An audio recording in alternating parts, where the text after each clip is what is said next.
Film کے آغاز میں ایک شادی شدہ جوڑا گائے اور پریسکا اپنے دو چھوٹے بچوں میڈ ڈوکس اور ٹرینٹ کے ساتھ ایک ٹراپیکل ریزورٹ کا سفر کرنے کے لیے آ رہے ہوتے ہیں۔ ریزورٹ پہنچنے پر ان کا استقبال ان کے پسندیدہ مشروبات سے کیا جاتا ہے اور عملہ ان کا بہت اچھا خیال رکھتا ہے۔ ریزورٹ میں قیام کے دوران ٹرینٹ مینیجر کے بھتیجے آئڈلب کے ساتھ ہم عمری کے باعث دوستانہ تعلقات بنا لیتا ہے اور زیادہ تر وقت اس کے ساتھ گزارتا۔ اگلے دن ریزورٹ کے مینیجر کے مشورے پر یہ خاندان مزید دو خاندانوں کے ساتھ ایک ویران ساحل کا دورہ کرنے آتا ہے۔ ان دو خاندانوں میں سے ایک سرجن چارلز، ان کی بیوی کرسٹل، ان کی جوان بیٹی کارا اور چارلز کی ماں ہوتی ہے، جبکہ دوسرا خاندان ایک اور شادی شدہ جوڑا جیرین اور پٹریشیا ہوتے ہیں۔ شروع میں وہ سب اچھا وقت گزار رہے ہوتے ہیں، تاہم عجیب سانحات کا ایک سلسلہ اس وقت شروع ہوتا ہے جب ٹرینٹ پانی میں ڈوبی ہوئی ایک لڑکی کی لاش سے ٹکراتا ہے۔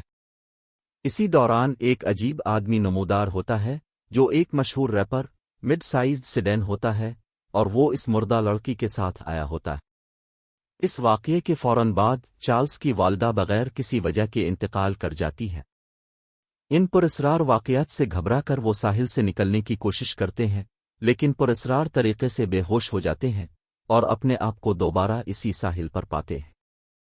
عجیب و غریب واقعات کا سلسلہ جاری رہتا ہے جس میں ساحل سمندر پر موجود تینوں بچے چند ہی گھنٹوں میں جوان ہو جاتے ہیں۔ اس کے بعد پریسکا اپنے ٹیومر کی وجہ سے اچانک گر جاتی ہے۔ چارلز ساحل سمندر پر موجود تمام بالغوں کی مدد سے ٹیومر کو ہٹانے کے لیے سرجری کرنے کی کوشش کرتا ہے، اور کافی کوششوں اور عجیب و غریب واقعات کے بعد ٹیومر کو ہٹانے میں کامیاب ہو جاتا ہے۔ اس کے بعد پریسکا اچانک سے ٹھیک بھی ہو جاتی ہے۔ اسی دوران مڈ سائزڈ سیڈین اس لڑکی کی لاش کی جانچ کرتا ہے جس کو ٹرینٹ نے مردہ حالت میں ڈھونڈا تھا۔ وہ یہ دیکھ کر حیران رہ جاتا ہے کہ تھوڑی دیر پہلے مرنے والی لڑکی کی لاش مکمل طور پر ہڈیوں میں تبدیل ہو چکی ہوتی ہے۔ ان سب واقعات کے بعد انہیں یہ اندازہ ہو جاتا ہے کہ اس ساحل پر وقت بہت تیزی سے گزر رہا ہے اور ایک سال کو گزرنے میں صرف 30 منٹ لگ رہے ہیں۔ تھوڑی جانچ کے بعد انہیں اس بات کا بھی پتہ چل جاتا ہے کہ ہر خاندان کے کم از کم ایک فرد کو کوئی بنیادی بیماری ہے جس کی وجہ سے انہیں اس ساحل پر آنے کے لیے سلیکٹ کیا گیا ہے۔ مزید المیہ اس وقت ہوتا ہے جب ٹینیج ٹرینٹ اور کارا سیکس کرتے ہیں اور ساحل کے اثرات کی وجہ سے کارا فوراً پریگننٹ ہو جاتی ہے۔ اس کے کچھ ہی دیر بعد کارا ایک بچے کو جنم دیتی ہے، تاہم ساحل کے عجیب اثرات کی وجہ سے بچہ زیادہ دیر تک زندہ نہیں رہ پاتا۔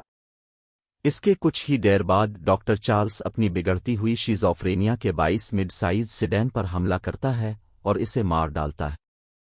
ان تمام واقعات کے بعد ساحل سے نکلنے کی کوششیں مزید شدت اختیار کر جاتی ہیں، جس میں کارا پہاڑ پر چڑھتے ہوئے اور جیرین سمندر کے راستے فرار ہونے کی کوشش کرتے ہوئے اپنی جان کھو دیتے ہیں۔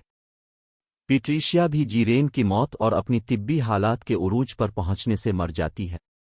حالات کچھ تھمنے کے بعد ٹرینٹ اور میڈ ڈوکس کو پچھلے ایک مسافر کی ڈائری نظر آتی ہے جس میں ان سے پہلے آنے والے لوگوں کے نام اور طبی حالات کا ذکر ہوتا ہے۔